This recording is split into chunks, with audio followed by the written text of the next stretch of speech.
Bom dia, pessoal! Hoje a gente vai estar dando continuidade à unidade de atribuições do técnico de enfermagem e vamos estar falando um pouquinho sobre o hiperdia. O hiperdia ele é um programa elaborado pelo Ministério da Saúde com o objetivo de reestruturar o atendimento aos portadores da hipertensão e diabetes. E aí ele busca uma resolutiva, né, na qualidade da rede pública de serviço de saúde, de forma a monitorar os pacientes cadastrados no Plano Nacional e gerar informações, aquisições, disposição e distribuição de medicamentos de forma regular e sistemática a todos os pacientes cadastrados. Aqui embaixo eu coloquei uma imagem do coração e um estetoscópio, representando a hipertensão. Então, hiper vem de hipertensão. E aqui do outro lado, a gente está vendo aqui um aparelho de glicosímetro, né? Glicosímetro que está fazendo a aferição ali da glicose, representando a diabetes. E aí a gente tem o dia de diabetes. Então é a junção, né, desses dois, um casamento. Como a gente tem hoje nas redes sociais, né, quando a gente shippa, né, os casais, aí pega o comecinho do nome de um, comecinho do nome do outro e formam uma palavrinha, né? Então, aqui é o casamento da hipertensão e da diabetes, né?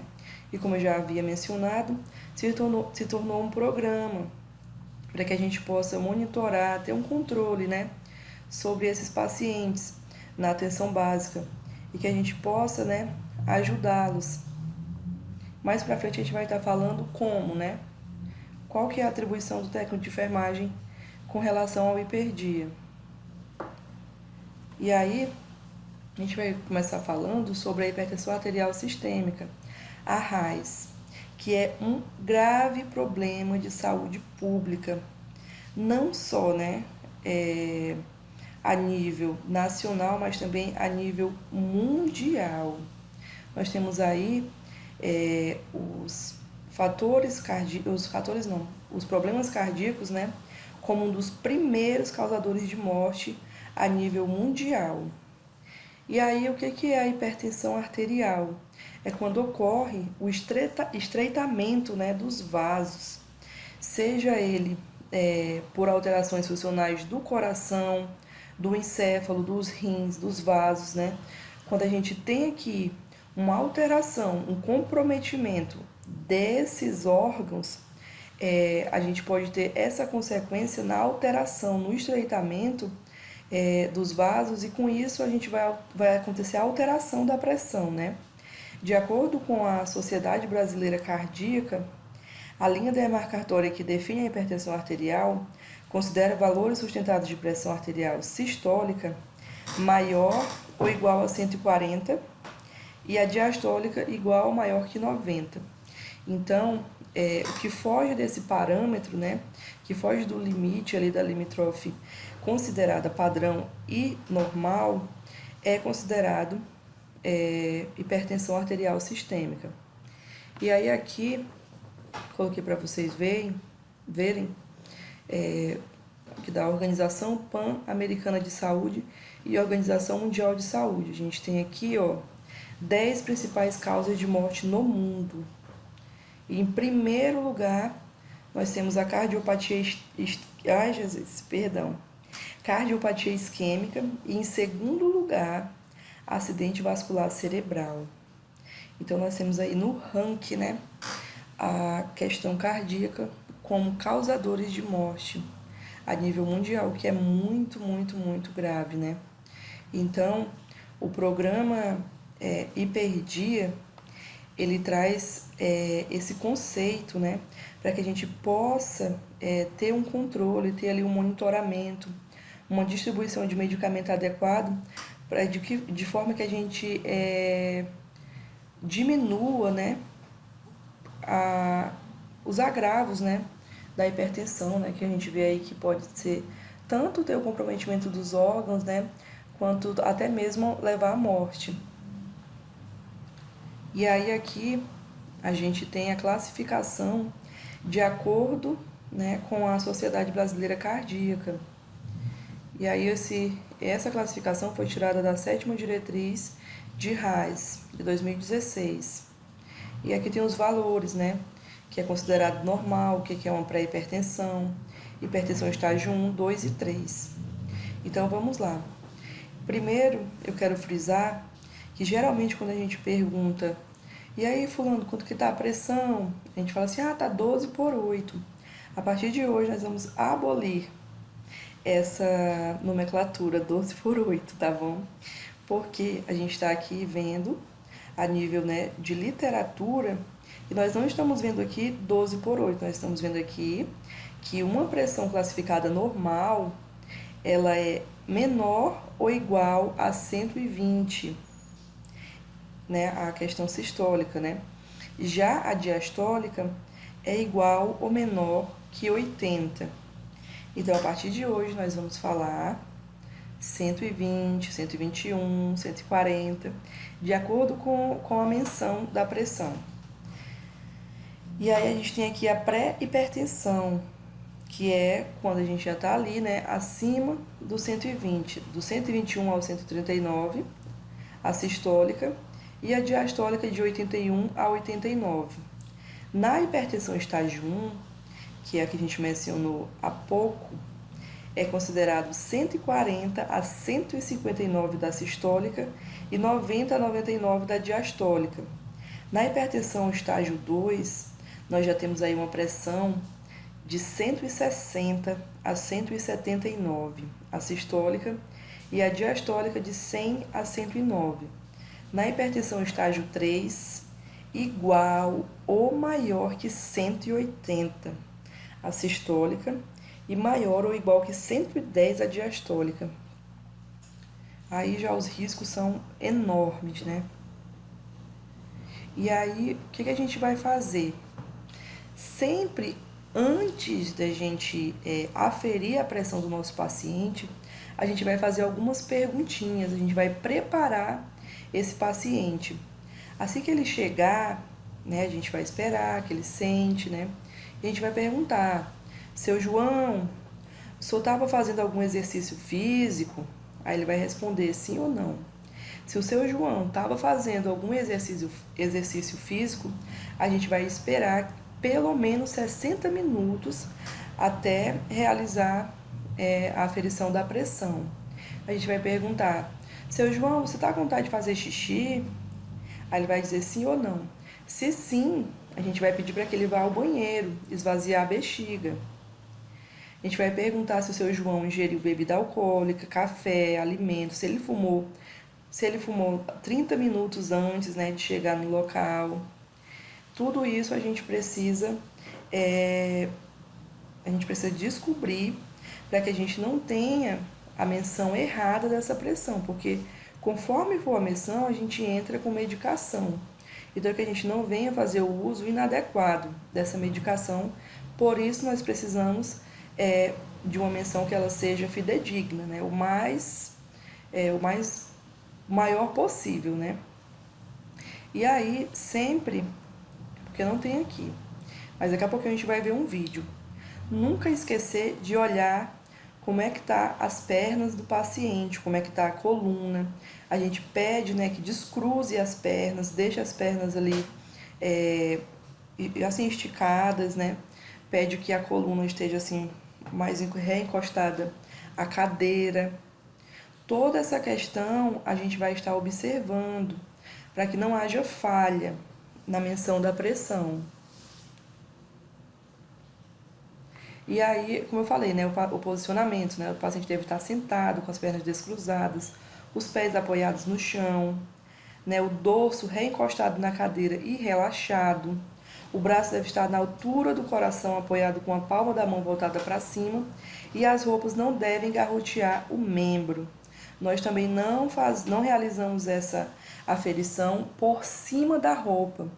E o que é de suma importância é a questão que estava aqui no slide anterior, que eu coloquei aqui a imagem, ó, vocês estão vendo? O manguito, o diafragma, curva de insuflação e o estetoscópio. É nesse slide que tem? Não. Acho que é nesse daqui mesmo. Tá aqui. Etapas para a realização da medição. Determinar a circunferência do braço no ponto médio, entre o acrômio e o olecrano.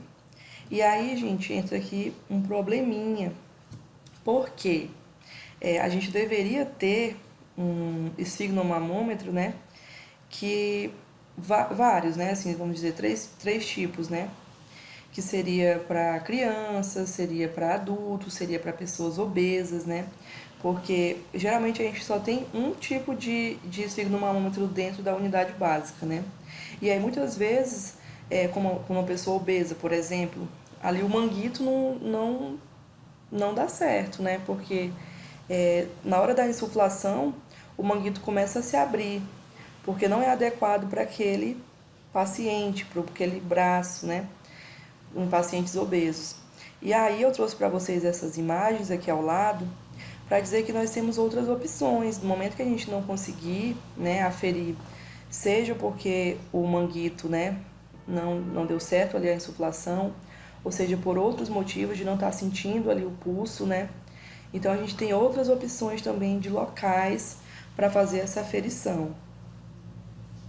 E aí eu vou estar mostrando para vocês um vídeo, né? Porque para ficar falando de como realizar esse procedimento, fica um pouco cansativo, né? Então eu vou mostrar um videozinho que tem toda uma explicação completa sobre como aferir a pressão corretamente. Vamos lá.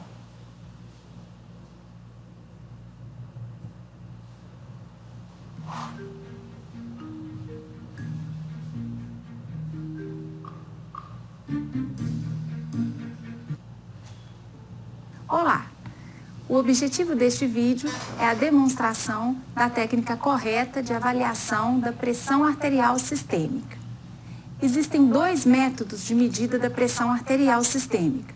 O primeiro, considerado o mais acurado, é a medida invasiva da pressão arterial através da colocação de um catéter intraarterial, a chamada PIA, pressão intraarterial, mas que é reservado às unidades de tratamento intensivo, pacientes instáveis. O segundo método, não invasivo, que é o que abordaremos aqui detalhadamente hoje, é obtido utilizando-se um conjunto de esfigmomanômetro e estetoscópio e é aquele rotineiramente empregado nos pacientes ambulatoriais. Para uma medida correta, adequada, alguns cuidados simples são importantes. O paciente deve estar em ambiente tranquilo, silencioso, não deve ter ingerido bebida alcoólica ou cafeína nos últimos 30 minutos que precedem a medida, não deve ter realizado exercícios físicos nos últimos 60 minutos e, de preferência, deve estar em repouso mesmo nos 5 a 10 minutos que precedem a avaliação da pressão. Deve estar confortavelmente sentado, com os pés apoiados no chão, sem cruzar as pernas, e é muito importante que nem o paciente, nem o examinador conversem enquanto a pressão está sendo aferida. O aparelho para a medida da pressão deverá ser periodicamente aferido. Mesmo que o ponteiro do manômetro esteja marcando o número 0, calibrações anuais são necessárias ou caso seja detectada alguma anormalidade. Primeiramente, certifique-se de que o manguito tem as dimensões adequadas para o braço do paciente a ser avaliado. Manguitos de proporções inadequadas podem produzir falsas elevações da pressão arterial. Para certificar-se da adequada proporção entre as dimensões do manguito e do braço do paciente, existem tabelas já montadas que indicam quais são os tamanhos de conjunto manguito-bolsa adequados para as diferentes idades e biotipos de pacientes. Ajuste o manguito ao braço do paciente. Membro superior direito, posição confortavelmente sentado, e certifique-se de que a extremidade inferior do manguito esteja a 2 ou 3 centímetros da fossa cubital do paciente. O examinador deve posicionar o estetoscópio com a angulação natural do aparelho voltada para frente. Tanto o diafragma quanto a campânula podem ser utilizados para a medida da pressão arterial, sendo mais comum que se utilize o diafragma. Deixe o paciente em repouso por pelo menos 5 minutos e explique a ele o procedimento. O membro superior direito deve estar confortavelmente apoiado numa altura ao nível do pré-córdio do paciente. Caso seja uma primeira consulta, uma primeira avaliação, a pressão deverá ser verificada nos 2 membros superiores. Se houver discrepância entre os valores, será considerada a maior medida. Nas consultas subsequentes, a padronização internacional é a do membro superior direito. Nunca faça medidas sobre roupas ou próximo a roupas apertadas que possam estar garroteando a região. Também não realize medidas seguidas. Caso seja necessário repetir a avaliação, espere pelo menos 1 minuto entre as medidas. Devemos associar 2 diferentes metodologias para a aferição da pressão arterial, no sentido de aumentar a confiabilidade das medidas. São elas os métodos auscultatório e palpatório. Localize o local onde melhor se possa palpar a artéria braquial na fossa cubital. É nesse local que será apoiado o diafragma do estetoscópio. Em seguida, certifique-se do pulso radial. Com o estetoscópio já posicionado corretamente, vamos iniciar pelo método palpatório. Palpando a artéria radial, insufle o manguito até que se obtenha a oclusão da artéria, até que o pulso não seja mais percebido e conte 30 milímetros de mercúrio acima desse nível. Posicione o seu estetoscópio na artéria braquial e promova a desinsuflação lenta, com 2 a 3 milímetros por segundo. O primeiro som ouvido se refere à pressão sistólica e o último som auscultado marca a pressão diastólica. Caso os sons não desapareçam e sejam auscultados até o ponteiro do manômetro atingir o 0, será considerado o momento de abafamento dos sons como o valor da pressão arterial diastólica. Idealmente, devem ser feitas pelo menos 2 medidas da pressão numa mesma consulta e será considerado como valor final a média aritmética entre as medidas. Durante a consulta médica, a pressão deverá ser verificada também nas posições em decúbito dorsal, deitado, e na posição de pé, em ortostatismo, para detecção da hipotensão ortostática. Em algumas situações, pode também ser necessária a verificação da pressão em outros sítios, por exemplo, o antebraço, utilizando-se a artéria radial como referência. Essa é uma medida útil quando não se dispõe de um manguito adequado para o braço do paciente. E em algumas situações clínicas distintas também pode ser importante verificar a pressão nos membros inferiores, onde se utiliza mais comumente a insuflação do manguito na panturrilha e a ausculta é feita nas artérias dorsal do pé ou artéria tibial posterior. Você assistiu a uma demonstração dos princípios técnicos para a correta medida da pressão arterial sistêmica. Obrigada por sua atenção.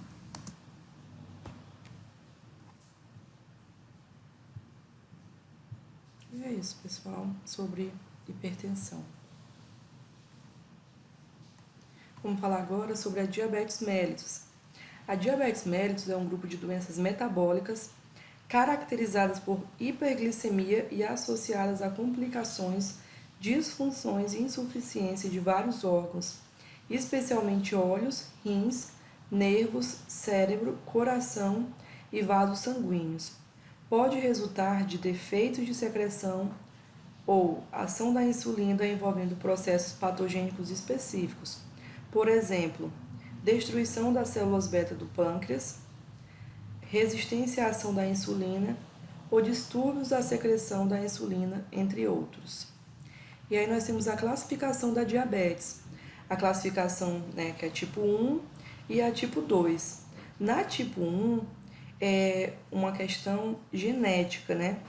É uma doença genética. A pessoa ela já nasce com essa deficiência, né? No pâncreas. Aí aqui na primeira imagem a gente vê, né? Tipo 1. O pâncreas ele não produz a insulina. E aí o receptor de insulina, que está aqui, né? Ele acaba que a glicose não entra nas suas células. E aí o que acontece, né? A destruição das células beta é geralmente causada por um processo autoimune. Então ali o próprio corpo, né, ele não produz e ele recusa, né, a entrada da glicose, um processo autoimune. E aí a tipo 1 é a diabetes que ela não é, como é que você possa falar, meu Deus? Deixa eu pausar aqui.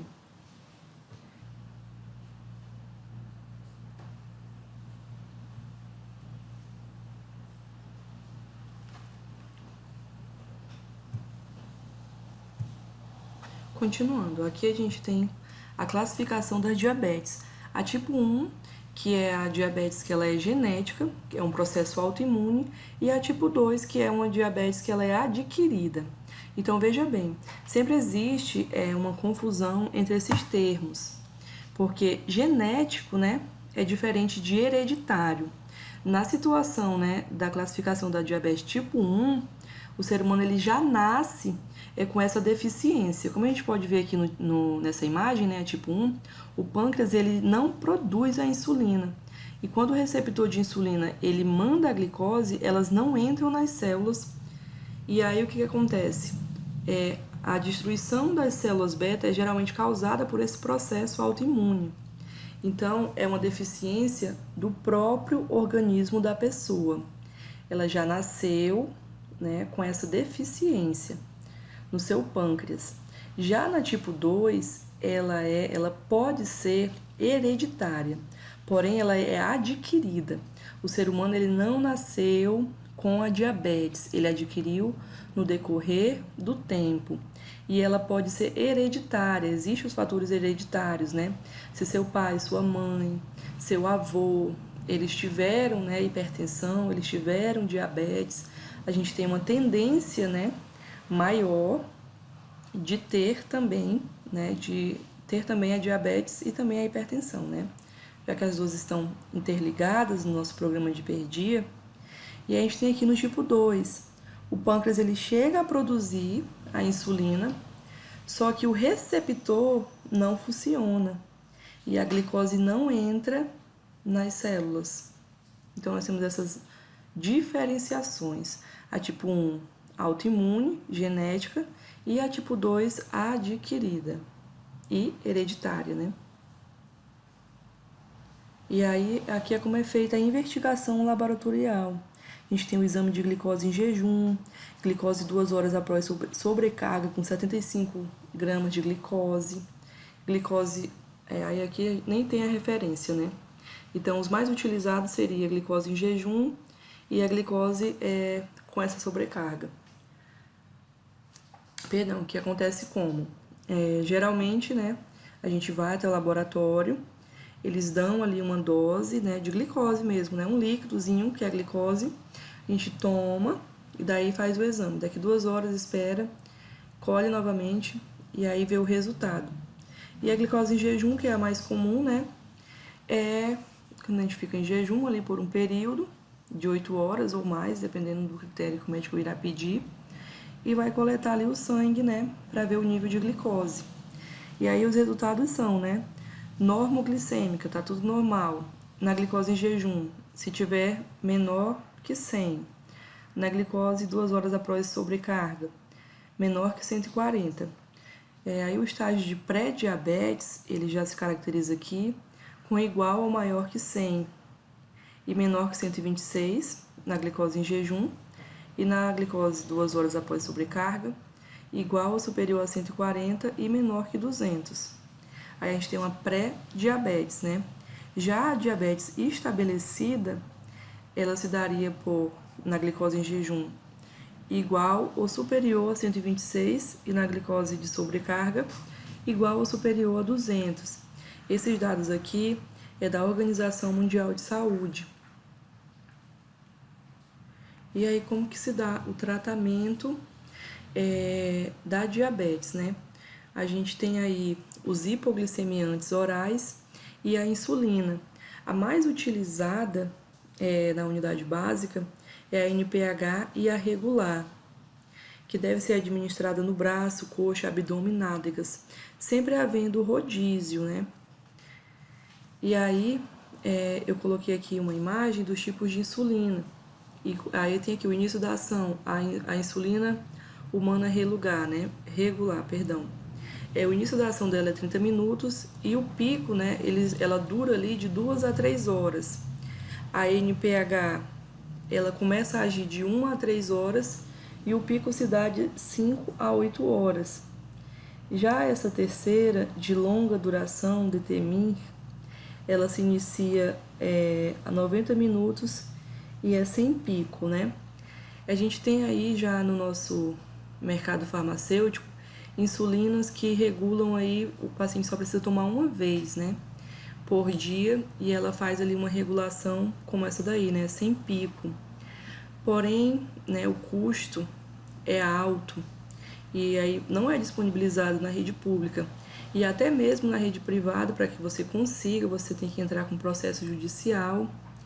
E é um longo processo, bem cansativo, né? Então, toda vez que você necessitar do medicamento, você vai ter que entrar com processo judicial.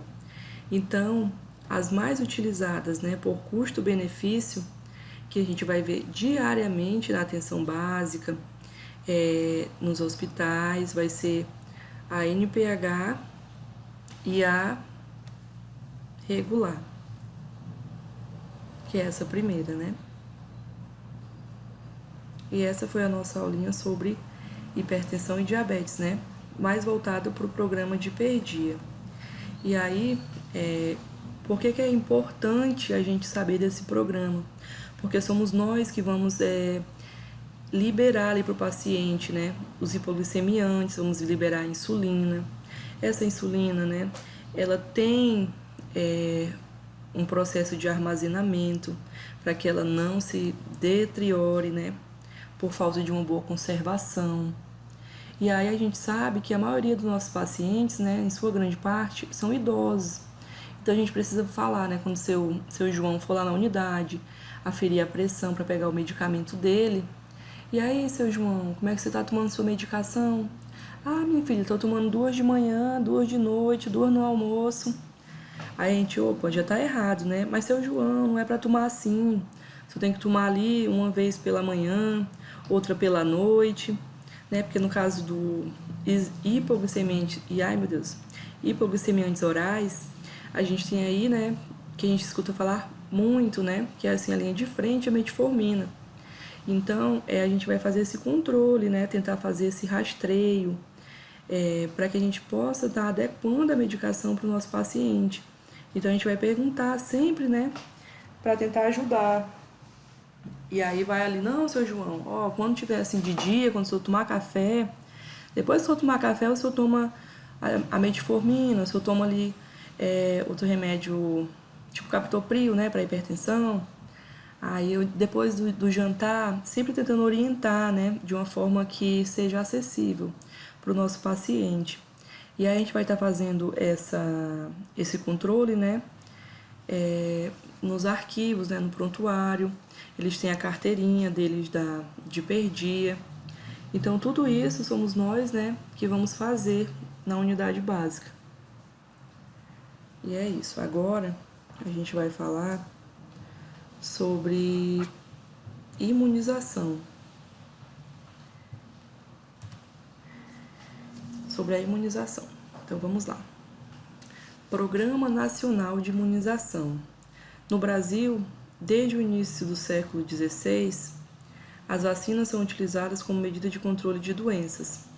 No entanto, somente a partir do ano de 1973 é que se formulou o Programa Nacional de Imunizações, PNI, regulamentado pela Lei Federal nº 6.259, de 30 de outubro de 75, pelo Decreto 78.321, de 12 de agosto de 76, que instituiu o Sistema Nacional de Vigilância Epidemiológica.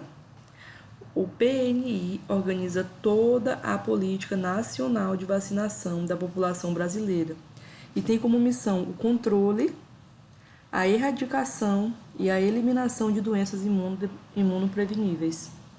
E aí, entre essas doenças imunopreveníveis, eu trouxe aqui para vocês uma tabela, né, referente a essas doenças imunopreveníveis, né?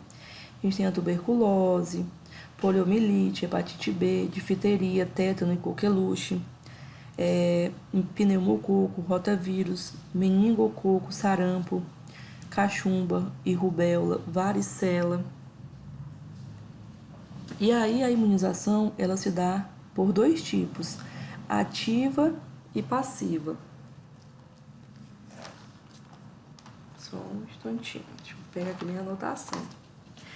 Na imunidade passiva, a pessoa recebe os anticorpos e ele não desenvolve memória imune, ou seja, toda vez que ele tiver contato com aquela doença, ele pode estar contraindo a doença. E aí essa imunização passiva, ela é de caráter temporário, ou seja, ela dura ali meses, dias no máximo. Ela não chega a durar nem, né, anos. E aí, quais são os tipos de imunização passiva? A gente tem a imunização passiva natural, que se dá ali, por exemplo, de forma placentária. Quando está nos 2 últimos meses de gestação, a mãe vai passando os anticorpos, né, através da placenta para o feto.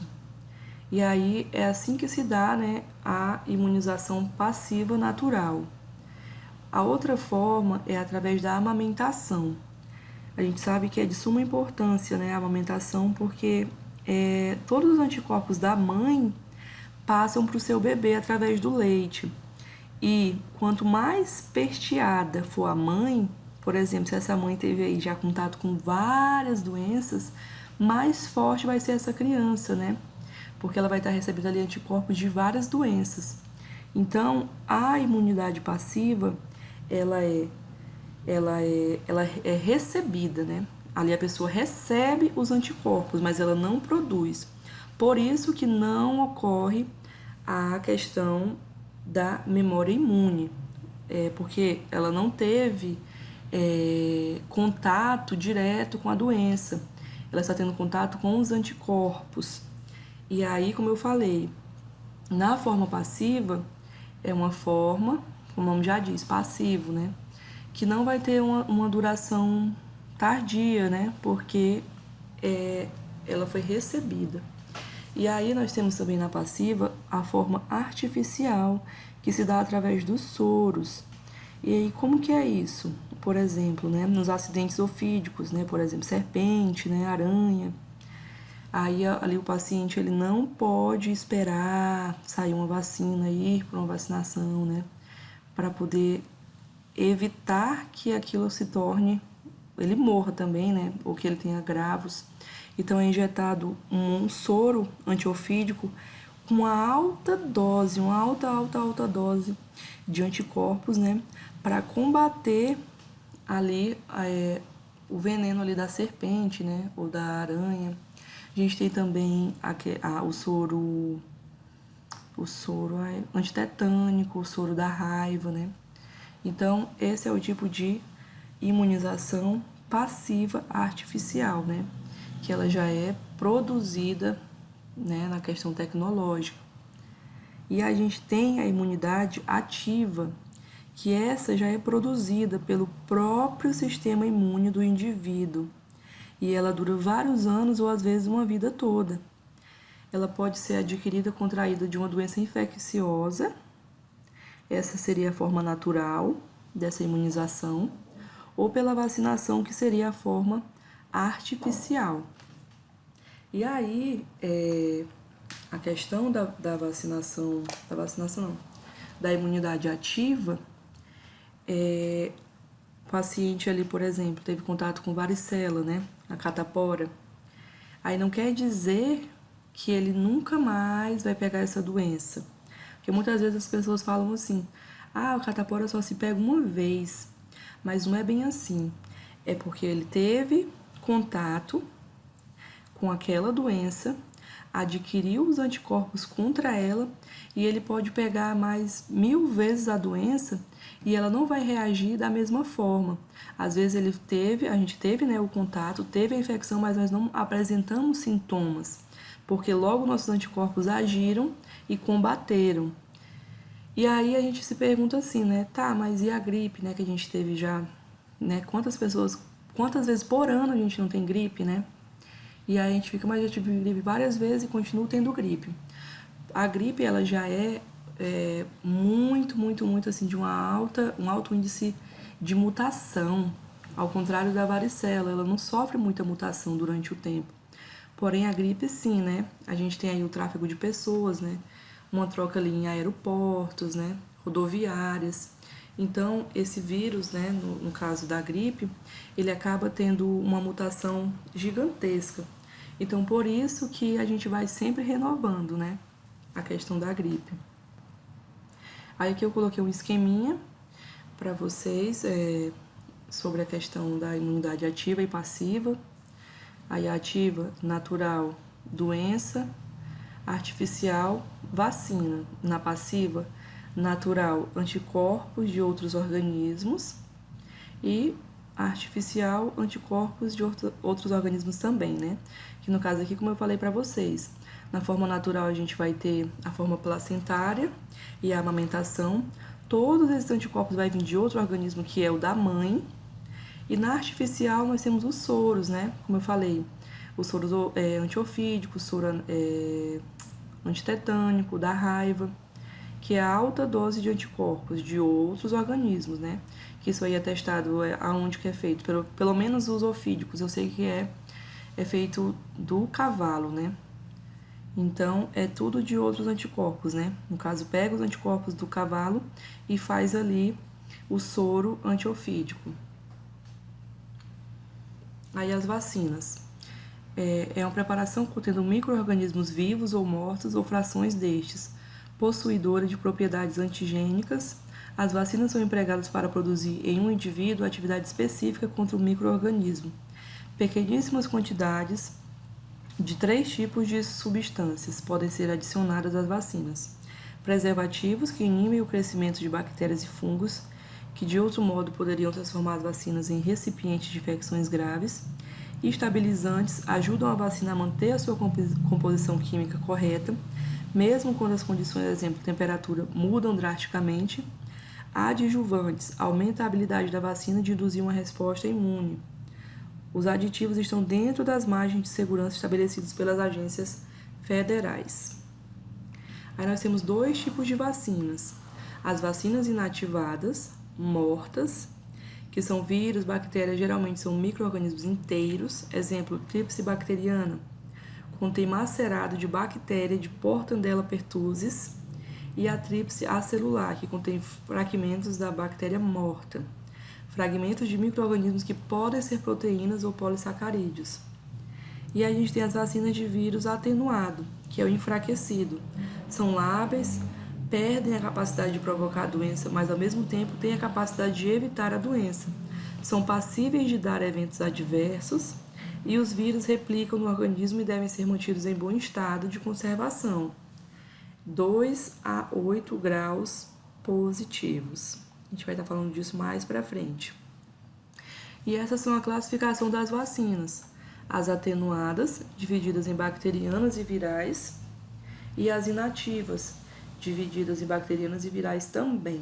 E aí a gente tem aqui como exemplo de atenuada a BCG, nas virais o rotavírus, nas inativas difteria como bacteriana, gripe como as virais. E aí nós temos agora que ter muito cuidado com os imunológicos. A gente vai estar vendo no decorrer a importância desses cuidados, né? Quanto ao prazo de validade, a conservação, transporte, armazenamento, dose, coloração da vacina, diluição, tempo da validade após a diluição. tudo isso aqui, a questão da temperatura, da validade, do transporte, do tempo de validade da pós-diluição, tudo isso aqui vai ser dito pelos próprios fabricantes da vacina, né? Eles vão falar, ó, essa vacina aqui tem que ser mantida em tal temperatura, após abrir, tem esse tempo aqui de validade. Tudo isso vai ser passado pelos próprios fabricantes da vacina. E a gente tem a rede de frios. O que é a rede de frios? A nossa rede de frio é aqui na Avenida Ceará, próximo ao Palácio do Comércio. Não sei se vocês já viram, mas depois vocês observem. A nossa rede de frio, ela é um sistema de conservação, armazenamento, transporte e manipulação dos imunobiológicos, desde a produção até a administração. Então, eles que vão levar até as unidades básicas, tudo isso aqui vai ser feito, né, com todos os cuidados preconizados pela rede de frios, né, que é se dá do armazenamento, transporte, a manipulação e a conservação a nível nacional, central e estadual das câmaras frias é de menos, né, 20 graus negativos. E a nível regional e municipal, o freezer também fica, né, a 20 graus negativos.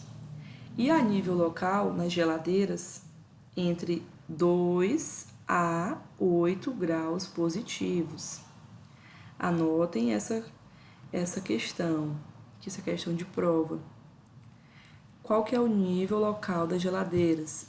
2 a 8 graus positivo. Aí os objetivos da rede de frio: manter as condições adequadas de refrigeração dos imunobiológicos em toda a rede, manter as características dos imunobiológicos desde o início até o seu destino final, manter a temperatura ideal dos imunobiológicos, uma vez que são produtos termoláveis. E aí, por que é tão importante a gente estar vendo todos esses cuidados? Porque se nós não tivermos um manejo adequado dessas vacinas, a gente vai estar injetando água nos pacientes, né? A gente vai perder ali a total eficácia da vacina. Então, por isso que a vacina, a sala de vacina, ela é tão importante. É a gente saber os condicionamentos dessas vacinas. Então, em referência à organização dos imunobiológicos dentro dos equipamentos de refrigeração na sala de vacina, considera-se o seguinte: os serviços que dispõem, veja bem, os serviços que dispõem de câmara refrigerada para armazenar e conservar os imunobiológicos podem organizar as vacinas em qualquer prateleira, sem a necessidade de separá-las por tipo, atenuada ou inativada, viral ou bacteriana. Isso quando a gente tem a câmara refrigerada. Anota isso aí. Se a gente tem a câmara refrigerada, nós não temos, né, ali a necessidade de separar essas vacinas. Claro que nós vamos nos atentar à questão da validade, né, a questão da coloração, tudo isso vai continuar sendo observado. Porém, não há uma necessidade de a gente separar por prateleiras. Agora vamos lá. Para os serviços que ainda utilizam refrigeradores domésticos, geladeira, para armazenar e conservar os imunobiológicos, é importante ressaltar que, por não atender, olha só, os critérios de segurança e de qualidade, o refrigerador de uso doméstico não é mais recomendado para armazenar imunobiológicos. Porém, né, a gente vê que a maior parte das nossas unidades tem o refrigerador doméstico, que é a geladeira. Então, o que a gente vai fazer? A gente tem que ter todas as cautelas e seguir todas as normas para que a gente não perca a eficácia das nossas vacinas. E aí, os refrigeradores domésticos. Quais são os procedimentos que a gente deve ter com eles? Monitorar a temperatura pelo menos 2 vezes ao dia. Quando você chegar, você vai ver lá, né, verificar a temperatura. Tem um termômetro que mais para frente eu vou estar mostrando para vocês. Esse termômetro ele pode ficar na frente, ao lado ou em cima da geladeira. E aí você vai chegar, a primeira coisa que você vai fazer é ver qual que é a temperatura. Essa temperatura, ela tem que estar de 2 a 8 graus. E aí, o recomendado, deixa eu ver, é que esteja, o ideal, né? É que seja 5 graus.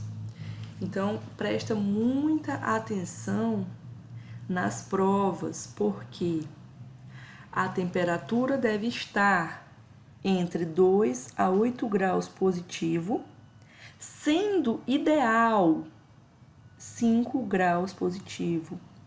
Então, se ele me pergunta qual que é a temperatura, a gente fala de 2 a 8 graus. Se ele fala assim, qual que é a ideal, qual que é a recomendada, a gente já vai falar 5 graus.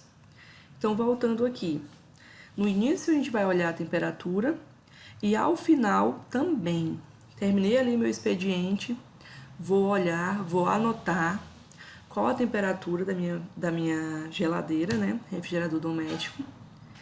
Aí, identificar a localização do evaporador ou da entrada de ar refrigerado no interior da câmara e não posicionar frascos de imunobiológicos nas proximidades desses pontos, porque essas regiões sofrem variação de temperatura e podem submeter os insumos à temperatura negativa e comprometer as características certificadas pelo laboratório. Organizar. Aí eu vou mostrar na próxima imagem. Os imunobiológicos por tipo viral ou bacteriano. Aí a gente vai ter que identificar e fazer essa separação. Mas na próxima imagem vai estar vai ter a imagenzinha mais didática para vocês entenderem. Também não é recomendado, olha só, eu coloquei aqui em vermelho bem para destacar, também não é recomendado armazenar as vacinas na porta do refrigerador. E não é necessário retirar a gaveta do compartimento inferior do refrigerador. Essa gaveta geralmente é aquela que a gente coloca verdura. Também não colocamos vacina nela e também a gente não precisa retirar. No lugar, né, de retirar ou de colocar a vacina, nós vamos colocar garrafas de água misturada com corante, azul, anil, violeta, para auxiliar a manter a temperatura no interior do refrigerador.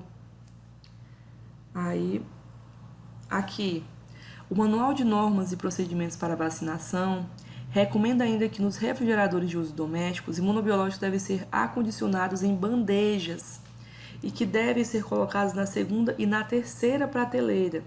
Assim, para organizar os imunobiológicos, apresentamos essas sugestões. Aí, para vocês verem aqui, vocês estão vendo aqui, né? Na primeira prateleira, a gente vai ter as vacinas virais, tríplice viral, tetraviral, febre amarela, VIP, VOP, varicela, hepatite A, hepatite B, HVP, que eu acho que é HPV, né? Influenza e raiva humana. Aqui na segunda prateleira, a gente vai ter as vacinas bacterianas, BCG, Penta, DTP, DT, DTPA, Pneumo 10, Pneumo 23, Meningo C. E os diluentes da vacina. Aí aqui tem um recadinho, né? Mas cuidado antes de recolocar os imunobiológicos na geladeira. Porque quando a gente vai fazendo tudo isso aí, fazendo essa organização, as nossas vacinas elas não vão estar, né, ali em cima do balcão. Elas vão estar dentro de uma térmica. E essa térmica também deve ser verificada a temperatura. E antes a gente, né, retornar essas vacinas para a geladeira, a gente vai estar olhando a temperatura novamente. Se já estiver na temperatura adequada, que é entre 2 a 8 graus, sendo o ideal 5, aí a gente está ok. Vamos lá e reorganizamos as nossas vacinas. Também é importante a gente salientar, deixa eu ver porque eu não sei se tem aqui, mas eu vou já falar para vocês. É importante salientar que a gente também vai ter cuidado com o quê? Com a questão da validade. Então, se eu estou vendo ali que essas vacinas aqui vai vencer dia X e as outras vai vencer mais para frente, então eu vou sempre colocar as que estão mais próximas de vencer primeiro, para que a gente também não perca essas vacinas. Então é importante a gente verificar a validade e organizar conforme a validade também. Aí vem aqui, né? A gente tem que fazer o quê? Colocar o equipamento distante da fonte de calor, como estufa, autoclave ou fora do alcance de raios solares. Então, se a gente vê ali que a nossa geladeira ela fica perto da janela, onde está tendo ali, né, essa interferência dos raios solares, a gente já vai trocar o local. Também a gente tem que deixar o refrigerador afastado 20 centímetros da parede, para que o ar circule livremente. Não devemos utilizar T. A gente vai ligar ali somente a geladeira, porque no caso de acontecer ali, né, um curto-circuito, alguma coisa com a energia, que não venha, né, desligar e prejudicar as vacinas. Então, não utilizamos T. A tomada da geladeira é somente a tomada da geladeira. Os equipamentos devem permanecer com a temperatura interna, preferencialmente, de 5 graus. Esse é o ponto ideal, veja bem. Quando a gente está falando de preferencial, ideal, recomendado, 5 graus. E aí a mínima de 2 e a máxima de 8. Então coloca assim, anota aí no seu caderninho, nas suas anotações, que a temperatura ela deve ser de 2 a 8 graus positivos e o ideal é de 5 graus positivo. Usar os equipamentos única e exclusivamente para imunobiológicos. Nada de garrafa d'água, né, para o seu consumo, comida, lanchinho, não sei o que. Não. A geladeira de imunobiológicos é somente para imunobiológicos. Não deve ter nada além de imunobiológicos. E aí a gente também vai ter aqui certificar-se que a porta está vendada adequadamente. Como é que a gente faz esse teste? Coloca uma tira de papel com 3 centímetros de largura entre a borracha e a porta. Se ao puxar o papel a borracha apresentar resistência, a vedação está adequada. Se esse teste for feito em vários pontos, especialmente nos 4 ângulos, né? E esse papel, né, não ter muita resistência, você puxou ali o papel, ele veio, a gente precisa fazer, né, uma troca dessa borracha, porque isso também pode acabar prejudicando os imunobiológicos. Aí, não é recomendado utilizar um refrigerador duplex em sala de vacina, porque esse tipo de equipamento não mantém a temperatura preconizada. E aí aqui também, anotem aí no caderninho de vocês, na anotação, que isso aqui é muito importante. A limpeza do refrigerador é um procedimento importante para manter as condições ideais de conservação dos imunobiológicos. E ela deve ser feita a cada 15 dias, ou quando a camada de gelo do congelador atingir 0,5 centímetros. Então, eu vou limpar a geladeira uma vez por semana? Não. Eu vou limpar a geladeira nos feriados? Não. Você vai limpar a geladeira, nós vamos limpar a geladeira a cada 15 dias. Nós vamos ter ali o nosso controle, as nossas anotações. Então, limpei hoje, dia 22, vou limpar daqui 15 dias, vou contar lá no calendário, 1, 2, 3, até o 15. Fechou os 15 dias, nós faremos a limpeza. Ou quando a gente perceber, né, porque a gente vai estar avaliando todos os dias as condições dessa geladeira, quando a gente perceber que o congelador está com esse gelo, que já atingiu ali uns 5 centímetros, nós devemos fazer a limpeza. Depois de limpar o refrigerador, as portas devem ser mantidas fechadas por um período de até 3 horas, a depender do tipo do refrigerador. Aí lembra lá que eu falei que antes da gente fazer a recolocação das vacinas, nós devemos verificar a temperatura. Então a gente vai deixar ali, né, esse período e verificar, sempre antes de colocar, verificar a temperatura. Aí a limpeza da geladeira, coloquei como é que é feito, né? A gente vê aqui a imagem, uma geladeira parece, uma geladeira duplex, né? Que não deveria estar lá na unidade, porque a gente já sabe que pode prejudicar os imunobiológicos. Mas enfim, coloquei aqui a imagem porque foi que eu encontrei de alguém fazendo a limpeza dessa geladeira. E aí tá aqui, né? Realizar a limpeza da geladeira a cada 15 dias, ou se a camada de gelo atingir 5 centímetros. Para isso, recomenda-se transferir os imunobiológicos para uma geladeira, para outra geladeira ou caixa térmica, mantendo a temperatura recomendada. Então não é assim, né? Tipo, joguei lá meus imunobiológicos tudo em cima do balcão e vou limpar a geladeira. Não. Existe todo um protocolo, né? Que a gente vai colocar todos os imunobiológicos dentro da caixa, tudo arrumadinho, verificando sempre a temperatura, desligar a tomada e abrir as portas, não mexer no termostato, limpar a geladeira com sabão de coco neutro e não jogar água. Após a limpeza, recolocar o termômetro e as garrafas. Lembra que eu falei das garrafas? Manter as portas fechadas por 1 hora, verificando a temperatura após o período. Aí aqui, se faltar energia elétrica e a temperatura do refrigerador chegar a igual ou mais que 7, os imunobiológicos devem ser transferidos para uma caixa térmica. Então, faltou energia. Eu verifiquei que já está ali fugindo da temperatura ideal, né, a temperatura adequada. A gente já vai fazer a transferência para uma caixa térmica, para a gente não perder as nossas vacinas. Tá aqui a caixa térmica. A caixa térmica também tem aqui, né, os termômetros. Aí tá aqui, deve ser organizados para manter a temperatura de conservação.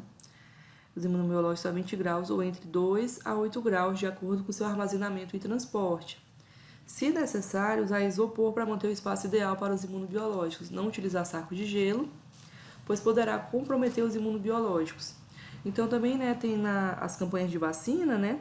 A gente também leva as vacinas dos imunobiológicos na caixa térmica. Outra situação também, geralmente, né, a gente está ali quando vai realizar a vacina, a gente já sabe quais são as vacinas que mais a gente utiliza durante o dia.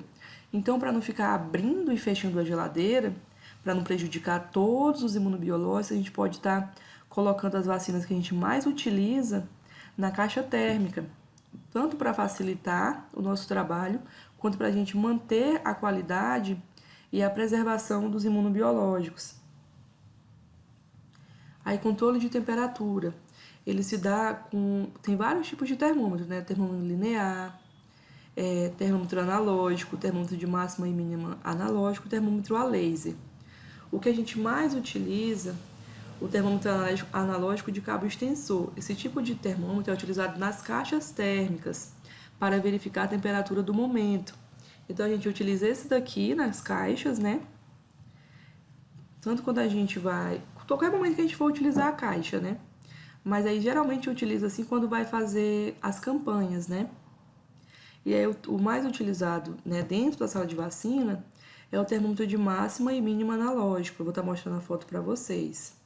Que é esse daqui, ó. E marca a temperatura máxima e marca a temperatura mínima. E deve ser colocada onde? Do lado, na frente ou em cima da geladeira, do refrigerador doméstico. O termômetro de aferição da temperatura máxima e mínima deve permanecer sempre na posição vertical. Isso é óbvio. Aí, resumo da sala de vacina. Equipamento distante da fonte de calor e de raios solares. Afastar o refrigerador da parede pelo menos 20 centímetros. Usar a tomada exclusiva para o equipamento. Temperatura interna, preferencialmente 5 graus. Aí, de 2 a 8 graus Celsius. Verificar a temperatura 2 vezes ao dia. Usar os equipamentos exclusivamente para conservar imunobiológicos. Refrigerador duplex não é recomendado. Limpeza do refrigerador, feita a cada 15 dias e quando a camada de gelo estiver com 0,5 centímetros. Falta de energia elétrica. Com a temperatura de 7 graus, manter os imunobiológicos em caixa térmica. Aí aqui tem o calendário vacinal, que está bem assim, ilegível, né? Mas eu enviei para vocês no WhatsApp o calendário bem especificado, atual, e tá lá, vocês vão lá e confiram, tá bom? E essa foi a nossa aulinha sobre imunobiológicos.